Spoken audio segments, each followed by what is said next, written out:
ভ্যাকসিনটা আসছে সেফ, মানে এর চেয়ে সেফেস্ট কোনো ভ্যাকসিন এই পর্যন্ত আমাদের দেশে দেওয়া হয় নাই।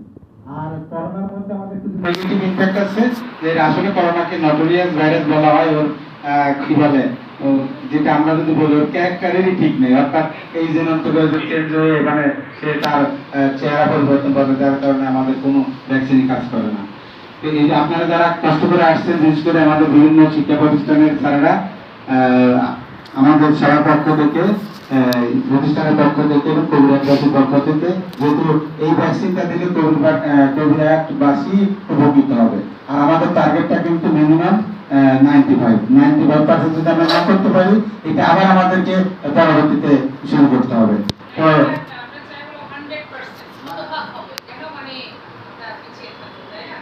তো আমাদের টার্গেট থাকবে, কিন্তু আমরা 95 এর যদি নিচে 94 হয়, তাহলে আমাদেরকে আবার এটা রিশিডিউল করে আমাদেরকে আবার প্রোগ্রাম করতে হবে।